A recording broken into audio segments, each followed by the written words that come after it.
أعوذ بالله من الشيطان الرجيم بسم الله الرحمن الرحيم الحمد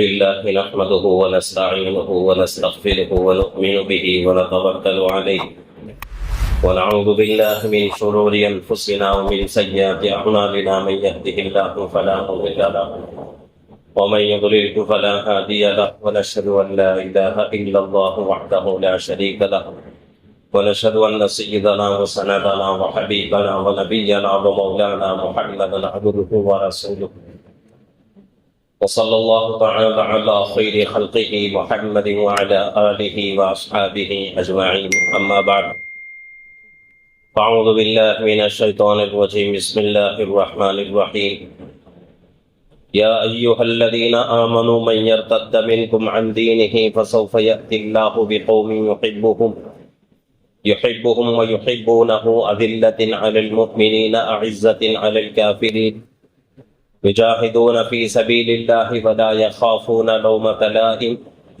ذلك فضل الله يؤتيه من يشاء والله واسع عليم صدق الله العظيم وصدق رسوله النبي الكريم ونحن على ذلك لمن الشاهدين والشاكرين والحمد لله رب العالمين.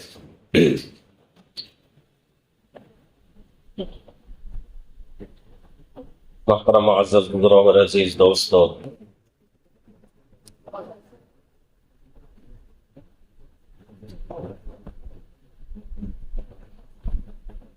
انسان دنیا میں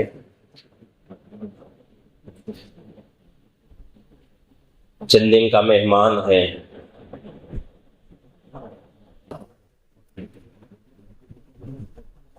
دنیا کی زندگی جب مکمل ہو جاتی ہے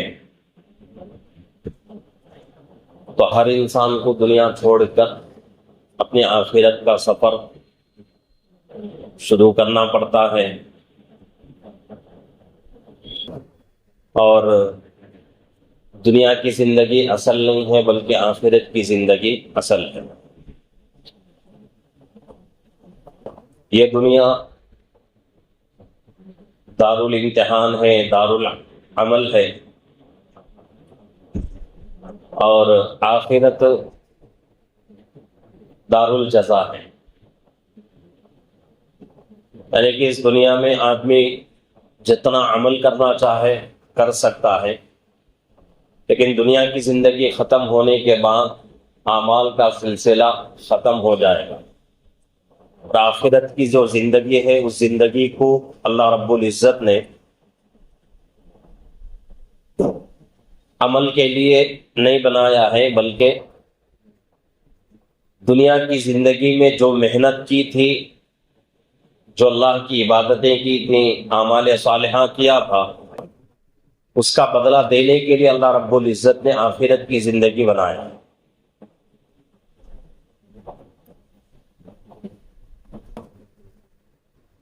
حدیث شریف میں بات آتی ہے، حضرت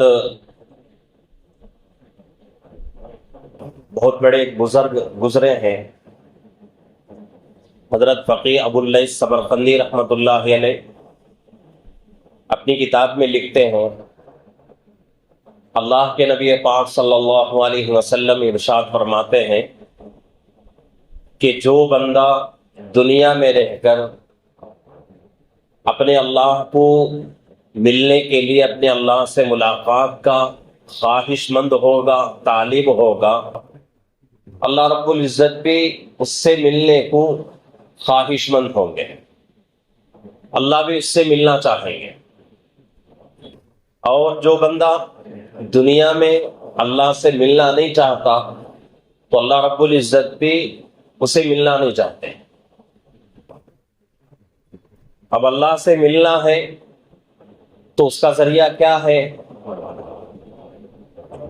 ایک دنیا کے اندر بہتر سے بہتر اعمال کرے، اور اللہ سے ملنے کا ایک بہانہ موت ہے. موت کے بعد ہی انسان اللہ سے مل سکتا ہے، اللہ سے ملاقات کر سکتا ہے. اس حدیث کا مفہوم خلاصہ یہ ہے کہ جو بندہ آخرت کی زندگی کو پسند کرتا ہے تو اللہ رب العزت بھی اس سے خوش رہتے ہیں، اور جو بندہ آخرت کی زندگی کو پسند نہیں کرتا اللہ رب العزت بھی اس کو پسند نہیں کرتے، اس کو اس کی حالت میں چھوڑ دیتے ہیں۔ اور مسلمان کی شان بھی یہی ہے کہ مسلمان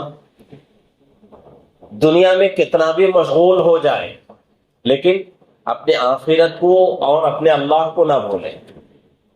اور جو بندہ دنیا کی زندگی میں پڑھ کر اپنے آخرت کو بھول جائے، اپنے اللہ کو بھول جائے، اپنے رازق کو، اپنے خالق کو بھول جائے، تو پھر وہ بندہ اللہ کا محبوب نہیں ہو سکتا۔ مثال کے اعتبار سے کوئی آدمی بہت ہی غریب ہے، بہت ہی فقیر ہے، اور ایک مالدار آدمی اس کا ہر طرح ساتھ دے رہا ہے، اس کی مدد کر رہا ہے، اس کی روزی روٹی کا انتظام کر رہا ہے، اس کے لیے گھر کا انتظام کیا، اس کے لیے اس کے بچوں کے لیے شادی وغیرہ کا انتظام کیا، تو ایسے آدمی کو وہ آدمی اپنی زندگی میں ہرگز بھول نہیں سکتا۔ کیوں؟ اس لیے کہ وہ آدمی ہر طرف سے اس کی مدد کر رہا ہے۔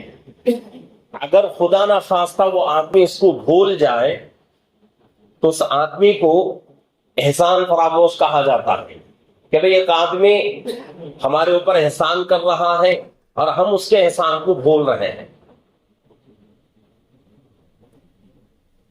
تو اللہ رب العزت کا کتنا احسان ہے ہمارے اوپر کہ اللہ رب العزت نے ہمیں کیسی کیسی نعمتوں سے نوازا ہے، اور ان نعمتوں میں پڑھ کر دنیا کی زندگی میں مبتلا ہو کر ہم اپنے اللہ کو بھول جائیں، اپنے آخرت کو بھول جائیں، یہ ہمارے لیے عقل مندی کی بات نہیں ہے۔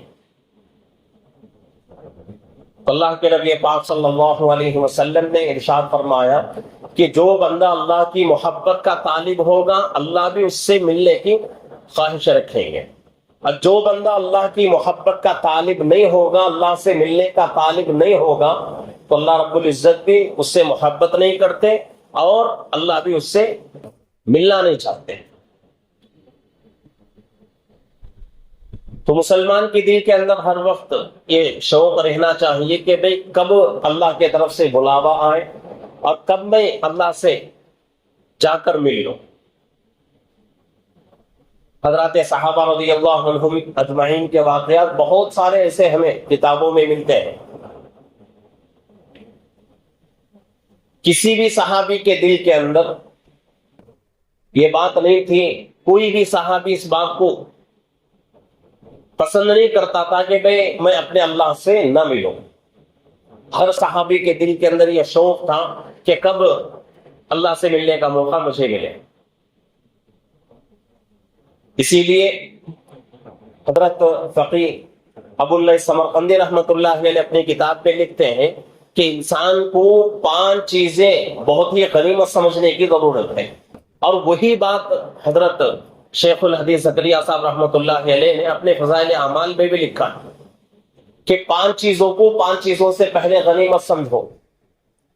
اگر ان 5 چیزوں کو دوسرے 5 چیزوں سے پہلے غنیمت سمجھ گئے تو انشاءاللہ آخرت بنے گی، دنیا کی زندگی ہماری بہتر رہے گی، اللہ کی نعمتوں میں شکر گزاری ہوگی۔ اگر ان 5 چیزوں کو دوسرے 5 چیزوں سے پہلے ہم نے غنیمت نہیں سمجھا، نہ ہی ہماری دنیا کی زندگی بن سکتی ہے، نہ ہی آخرت کی زندگی بن سکتی ہے۔ اور جو آیت شریفہ میں نے خطبے کے دوران تلاوت کی ہے، یا ایھا الذین آمنوا من یرتد منکم عن دینہ فسوف یأتی اللہ بقوم یحبهم ویحبونہ اذلۃ علی المؤمنین عزۃ علی الکافرین یجاہدون فی سبیل اللہ ولا یخافون لومۃ لائم ذلک فضل اللہ یؤتیہ من یشاء واللہ واسع علیم۔ اس آیت مبارکہ میں اللہ نے فرما دیا کہ جو بندہ اللہ سے محبت کرتا ہے اللہ بھی اس سے محبت کرتے ہیں، جو بندہ اللہ کے قریب ہوتا ہے اللہ بھی اس سے قریب ہوتے ہیں، جو بندہ اللہ سے محبت نہیں کرتا اللہ بھی اس سے محبت نہیں کرتے، جو بندہ اللہ سے قریب نہیں ہوتا اللہ بھی اس سے قریب نہیں ہوتے۔ حدیثوں میں بات آتی ہے، بارہا سنتے بھی رہتے ہیں، فضائل اعمال کے اندر بھی حدیث موجود ہے کہ کوئی بندہ اللہ سے قریب ہونے کے لیے ایک بالشت اللہ کے قریب ہوتا ہے تو اللہ 2 بالشت بندے سے قریب ہو جاتے ہیں. اگر کوئی بندہ ایک ہاتھ اللہ کے قریب ہوتا ہے تو اللہ رب العزت 2 ہاتھ بندے کے قریب ہو جاتے ہیں. کوئی بندہ اللہ کی طرف چل کر آتا ہے تو اللہ رب العزت اس کی طرف دوڑ کر آتے ہیں. تو یہ اللہ کا اصول ہے، اللہ کا قانون ہے کہ جو بندہ اللہ سے جتنی محبت کرتا ہے اس سے زیادہ اللہ اس سے محبت کرتے ہیں. تو حضرت فقیہ ابو اللہ سمرقندی رحمۃ اللہ علیہ بہت بڑے عالم دین، بہت بڑے بزرگ گزرے ہیں. ان کی لکھی ہوئی باتیں اتنی قیمتی ہیں کہ ایک ایک بات ہمارے لیے زندگی کو کامیاب بنانے کے لیے کافی ہے. حضرت لکھتے ہیں کہ 5 چیزوں سے پہلے غنیمت سمجھو. پہلی چیز، جوانی کو بڑھاپے سے پہلے غنیمت سمجھو. دوسری چیز، صحت کو بیماری سے پہلے غنیمت سمجھو. اب تیسری چیز، زندگی کو موت سے پہلے غنیمت سمجھو. اب چوتھی چیز، فرصت کو مشغولی سے پہلے غنیمت سمجھو. تو یہ جو چیزیں، جو باتیں بتائی گئی ہیں، یہ بہت ہی ضروری ہے. پہلی بات ہے کہ اپنے جوانی کو غنیمت سمجھو بڑھاپے سے پہلے. کیوں فرمایا گیا؟ حدیث شریف میں بھی بات آتی ہے کہ اللہ رب العزت وہ نوجوان، جو بندہ اپنی نوجوانی میں 2 سجدے ادا کرے، ان 2 سجدوں کو اللہ اتنا پسند کرتے ہیں کہ وہی سجدے بڑھاپے میں آدمی 100,000 کر لے تو جوانی کے 2 سجدے بڑھاپے کے 100,000 سجدوں سے زیادہ بڑھ جاتے ہیں. اسی لیے بتایا گیا ہے کہ اپنے بڑھاپے کو جوانی سے پہلے غنیمت سمجھو. بوڑھے ہونے کے بعد کسی کام کے ہم قابل نہیں رہتے، کوئی کام ہمارے اختیار میں نہیں رہتا. اب سب کچھ کام ہو چکا ہے، سب چیزوں سے ہم فارغ ہو چکے ہیں. اب ہمارے ہاتھ پیر ساتھ نہیں دیتے، ہم خود اپنا کام کر نہیں سکتے، چل نہیں سکتے، اٹھ نہیں سکتے، بیٹھ نہیں سکتے. سہارے کی ضرورت پڑتی ہے. تب جا کے آدمی اللہ کی عبادت کرے، اللہ کے لیے اللہ کو راضی کرنے کی کوشش کرے. تو یہ چیز اللہ کو اتنی پسند نہیں ہے. اس کے بالمقابل جوانی کی عبادت اللہ کو اتنا پسند ہے کہ اللہ رب العزت، حدیثوں میں بات آتی ہے جس کا خلاصہ مفہوم یہ ہے کہ کسی جوان کو اللہ رب العزت اپنی عبادت میں دیکھتے ہیں تو اللہ رب العزت فرشتوں سے فخر کے طور پہ کہتے ہیں کہ دیکھو اس کے پیچھے بہت ساری خواہشات لگی ہوئی ہیں، بہت ساری چیزیں اس کے پیچھے لگی ہوئی ہیں، پھر بھی یہ تمام چیزوں کو چھوڑ کے اپنی جوانی کے قیمتی لمحات میری عبادت میں ہاتھ میں لگا رہا ہوں. تو اللہ اس سے بہت خوش ہوتے ہیں. تو اس لیے بڑھاپے سے پہلے جوانی کو غنیمت سمجھنا ہے.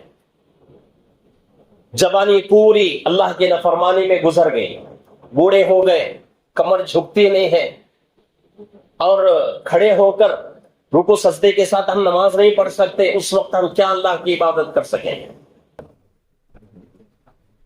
اور یہ اصول بھی ہے اور دنیا کا ایک مزاج بھی ہے کہ جو بندہ اپنا بچپن جس حالت میں گزارتا ہے، جو بندہ اپنی جوانی جس حالت میں گزارتا ہے، وہ بندہ بوڑھا ہونے کے بعد بھی وہ عادتیں اس کی ویسی ہی رہتی ہیں.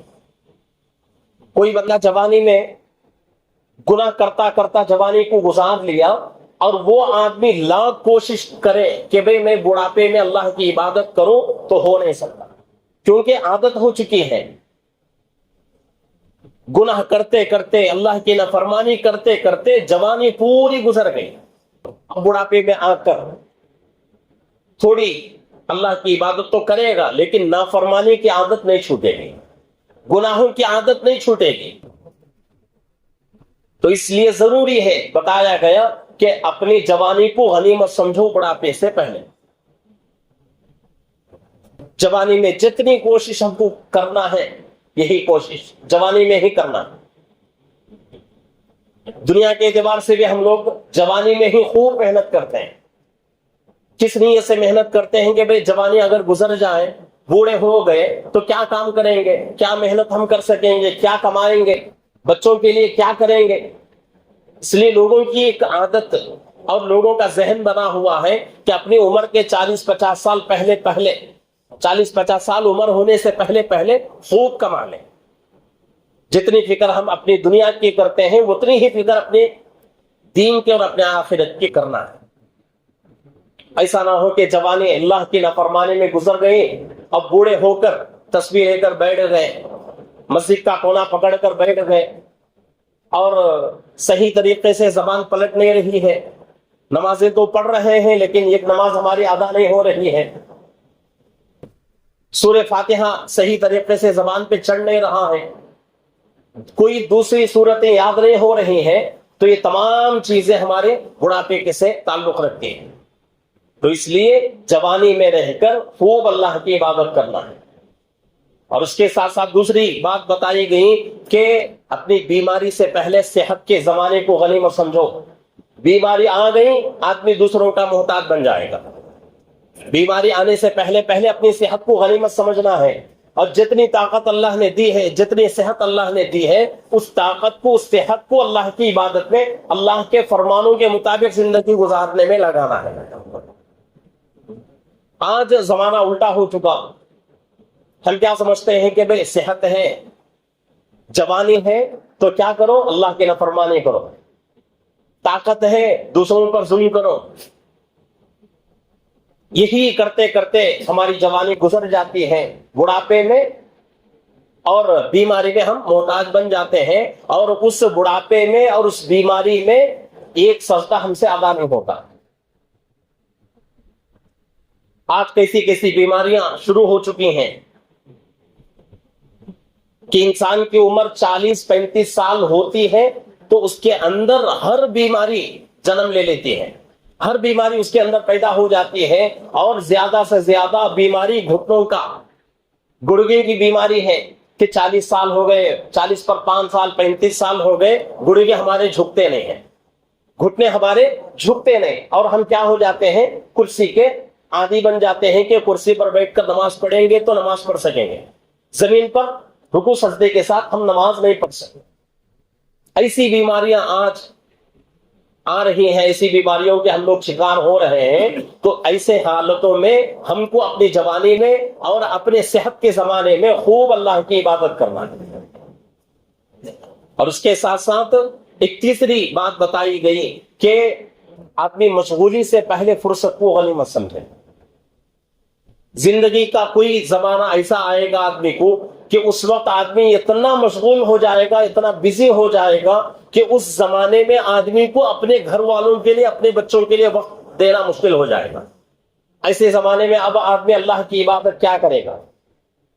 اور اسی میں حضرت فقی ابو اللہ سمرقندی رحمۃ اللہ علیہ کتاب میں لکھتے ہیں کہ جو بات بتائی گئی کہ اپنے مشغولی کو فرصت کو مشغولی سے پہلے غنیمت سمجھو, اس کا مطلب یہ ہے کہ آدمی دن میں مشغول رہتا ہے, رات میں آدمی کے لیے فرصت رہتی ہے, تو اس لیے رات کی عبادت زیادہ سے زیادہ کرو. دن آ گیا, کام کاج میں رہنا ہے, دکان کا مسئلہ ہے, روزی کا مسئلہ ہے, کمانا ہے اپنے بچوں کے لیے, اپنے لیے پیٹ کا مسئلہ ہے, یہ تمام مسائل رہتے ہیں. دن میں ہم اللہ کی عبادت اچھی طریقے سے کر نہیں سکتے, تو اس لیے فرمایا گیا کہ رات کا کچھ حصہ اللہ کی عبادت میں گزارو. شروع میں قرآن کی آیتیں جب نازل ہوئی, سورہ مزمل کی اور سورہ مدثر کی آیتیں نازل ہوئی, یا ایھا المزمل قم اللیل الا قلیلا نصفہ او انقص منہ قلیلا او زد علیہ ورتل القرآن ترتیلا. اللہ نے اپنے نبی کو فرما رہے ہیں کہ اے چادر اوڑھ کے سونے والے کھڑے ہو جاؤ, اے چادر اوڑھ کے سونے والے کھڑے ہو جاؤ, اللہ کی عبادت کرو. کتنا عبادت کرو؟ قم اللیل الا قلیلا نصفہ او انقص منہ قلیلا, آدھی رات یا اس سے تھوڑا کم یا زیادہ, اتنا اللہ کی عبادت کرو. اللہ کس کو فرما رہے ہیں؟ نبی کو. نبی کی عادت کیا ہے؟ پوری رات اللہ کی عبادت کرنا, پوری رات اللہ کی عبادت کرنا. کچھ دیر سو گئے, پھر بے قرار ہو کر نبی پاک صلی اللہ علیہ وسلم اڑ جاتے تھے, اٹھ کر اللہ کی عبادت میں مشغول ہو جاتے تھے. اور اتنی کثرت اللہ کی عبادت میں ہوتی تھی کہ امی جان فرماتی ہیں کہ آپ نماز میں کھڑے ہو جاتے تو ایسا محسوس ہوتا تھا کہ آپ کے بدن سے روح نکل چکی ہے. آپ سجدہ کرتے، کبھی کبھی مجھے ڈر ہوتا تھا کہ کہیں اللہ کے نبی اللہ کو پیارے تو نہیں ہو گئے. کبھی کبھی میں کیا کرتی تھی، جب آپ سجدے میں ہوتے تھے تو آپ کے پیر کے ناخنوں کو ہلاتی تھی، پیر کی انگلیوں کو ہلاتی تھی، تاکہ مجھے معلوم ہو جائے کہ اللہ کے نبی عبادت میں ہیں یا اللہ کو پیارے ہو گئے. اس کے بعد معلوم ہوتا کہ ابھی اللہ کے نبی صلی اللہ علیہ وسلم عبادت میں مشغول ہے. امی جان فرماتی ہے کہ مجھے تسلی ہو جاتی، اتنا اللہ کی عبادت کرتے ہیں. لیکن جو عبادت کے بارے میں فرمایا گیا قم اللیل الا قلیلا، کھڑے ہو جاؤ اللہ کی عبادت کے لیے آدھی رات یا اس سے زیادہ، اس سے تھوڑا کم، اس حکم کے ہم لوگ مخاطب ہیں. دن پورا ہمارا کام کاج میں گزر جاتا ہے، فرصت اگر ہمیں ملتی ہے تو رات میں ملتی ہے، تو ہم لوگوں کو کیا کرنا ہے، رات کے آخری پہر میں اٹھ کر کچھ رکعتیں اللہ کے لیے پڑھ کر اللہ سے خوب دعائیں مانگنا ہے. اور یہ اللہ کا رسول ہے، جو بندہ اللہ کی عبادت کا عادی بن جائے اللہ دن کے گناہوں سے اس کو محفوظ رکھیں گے. حضرت امام شافعی رحمۃ اللہ علیہ فرماتے ہیں کہ اگر کوئی بندہ یہ چاہتا ہے کہ میں رات میں خوب اللہ کی عبادت کروں، حضرت فرماتے ہیں کہ اس آدمی کو چاہیے کہ اپنے دن کے اعمال اچھے کر لے، دن میں اللہ کی نافرمانی سے بچے، دن میں اللہ کے غصہ دلانے والے اعمال سے بچے، گناہوں سے بچے. اس وقت اللہ رب العزت اس کو رات کی عبادت کی توفیق دیں گے. ایک طرف آدمی گناہ بھی کر رہا ہے اور دوسری طرف تہجد کا بھی آدمی خواہش مند ہے تو ہو نہیں سکتا. گناہ بھی کرے دن پورا اور رات میں اللہ کی عبادت کرے، اللہ توفیق نہیں دیتے. اس لیے ضروری ہے کہ رات کا کچھ حصہ اللہ کی عبادت میں گزارے، اور اس کے ساتھ ساتھ یہ کوشش کریں کہ بھئی آج ہمارے پاس وقت ہے، وقت رہتے ہوئے کچھ عبادتیں ہم کر لیں. آزادی کے زمانے میں کہ آدمی کو کوئی کام مشغولی کا نہیں ہے، زیادہ آدمی بزی نہیں ہے اپنی زندگی میں، ایسے حالت میں آدمی اللہ کی عبادت کرے گا تو اللہ رب العزت اس زمانے میں جب آدمی مشغول ہو جائے اس کے لیے اللہ عبادت کے لیے موقع دے گا. نہیں مشغولی کے فرصت کے ایام میں، فرصت کے دنوں میں آدمی اللہ کی عبادت نہیں کرتا تو پھر مشغولی میں بھی اللہ رب العزت اس کو توفیق نہیں دیتا. ابھی ہمارے اوپر کوئی پریشانی نہیں ہے، ہم اگر جتنی عبادت کرنا چاہے کر سکیں گے، پھر بھی اگر ہم عبادت نہیں کرتے ایک زمانہ ایسا آئے گا کہ اس زمانے میں ہم پوری طریقے سے اللہ کی عبادت کرنا چاہے تو بھی کر نہیں سکتے، اللہ توفیق نہیں دے. تو اس لیے فرصت کو غنیمت سمجھنا ہے. ابھی وقت ہے ہمارے پاس، کل یہ وقت ہمارے پاس نہیں رہے گا. اسی لیے فرمایا گیا الوقت اسمن من الذهب، کہ وقت سونے سے بھی زیادہ قیمتی چیز ہے. سونے کی قیمت آپ سب کو معلوم ہے کتنی زیادہ ہو گئی، لیکن فرمایا جا رہا ہے کہ وقت سونے سے بھی زیادہ قیمتی ہے. سونے کی کچھ نہ کچھ قیمت ہو سکتی ہے لیکن وقت کی کچھ بھی قیمت نہیں. پوری دنیا مل کر وقت کی قیمت چکانا چاہے تو چکا نہیں سکتے. تو اس لیے فرصت کے دنوں کو غنیمت سمجھنا ہے. وقت آج ہمارے پاس ہے، جتنا وقت ہے اس وقت کو اللہ کی عبادت میں گزار لیں. 1 گھنٹہ ہمارے پاس وقت ہے، نمازیں پڑھیں، نمازیں پڑھنے کے بعد کچھ وقت نفلی عبادتوں میں گزاریں، کچھ وقت ذکر اللہ میں گزاریں، کچھ وقت اللہ کے قرآن کی تلاوت میں گزاریں. ورنہ تو پھر اس زمانے میں جبکہ ہم اللہ کی خوب عبادت کے خواہش مند رہیں گے لیکن اللہ توفیق نہیں دیں گے، وہ زمانہ وقت ہمارے پاس رہے گا لیکن ہم عبادت نہیں کر سکیں گے. بیماریاں آ جائیں گی، بڑھاپا آ جائے گا، صحیح طریقے سے جھک نہیں سکتے، صحیح طریقے سے رکوع سجدہ کر نہیں سکتے. اس زمانے میں کتنی بھی رکعتیں پڑھ لیں کچھ اتنا فائدہ ہم کو نہیں مل سکتا. تو اس لیے جوانی میں اور موت سے پہلے پہلے اور فرصت کے دنوں میں خوب اللہ کی عبادت کریں اور اس زندگی کو غنیمت سمجھیں. یہ زندگی ختم ہو جائے گی تو بعد میں جو زندگی آنے والی ہے اس زندگی کو اللہ نے عمل کے لیے نہیں بنایا بلکہ جزا کے لیے بنایا ہے. یعنی کہ جتنا کام یہاں کیا تھا اس کا بدلہ وہاں آخرت میں ملے گا. مثال کے اعتبار سے اسکول میں پڑھنے والا، کالج میں پڑھنے والا ایک طالب علم پورا سال محنت کرتا ہے، ایگزام ہال میں جا کر اس کے لیے رول کیا ہے، قانون کیا ہے کہ ایگزام ہال میں بیٹھ کر پڑھنا نہیں ہے بلکہ جتنا پڑھا تھا اس کا وہاں امتحان دینا ہے. اگر کوئی بچہ یہ کہے کہ بھئی میں نے پورا سال نہیں پڑھا، اب مجھے 1 گھنٹے کے لیے وقت دے دو اور وقت وہ گھنٹہ میں پڑھ کے کیا کروں گا، ایگزام لکھوں گا، تو کوئی اسکول والا، کوئی کالج والا اس کو پسند نہیں کرتا. تو اسی طریقے سے اللہ رب العزت بھی ربنا ابصرنا وسمعنا فرجعنا نعمل صالحا سورہ سجدے میں بتایا گیا کہ لوگ آخرت میں جا کر قیامت کے دن اللہ سے کہیں گے ربنا، اے ہمارے رب، ابصرنا ہم نے دیکھ لیا، وسمعنا ہم نے سن لیا، یہاں کی تمام چیزوں کو ہم نے دیکھ لیا، یہاں کی تمام چیزوں کو ہم نے سن لیا، اے اللہ فرجعنا، ایک مرتبہ ہم کو دنیا میں بھیج دے، نعمل صالحا، اے اللہ جب جائیں گے دنیا میں تو تیرے اعمال کریں گے، تجھے خوش کرنے کی کوشش ہم لوگ کریں گے. لیکن اللہ رب العزت موقع نہیں دیں گے. حضرات مفسرین فرماتے ہیں اگر فرض کر لو کہ اللہ نے کسی کو موقع دے بھی دیا تو وہ بندہ دنیا میں آ کر پھر گناہ کرے، تو اس لیے آج وقت ہمارے پاس ہے، اس وقت کو غنیمت سمجھتے ہوئے اللہ کی عبادتیں کرنا ہے، اللہ کے احکامات کے مطابق زندگی گزارنا ہے. یہ وقت اگر چلا گیا تو پھر اس سے بہتر کوئی وقت ہمارے پاس آ نہیں سکتا اور ہم اللہ کی عبادت مکمل طریقے سے کر نہیں سکتے.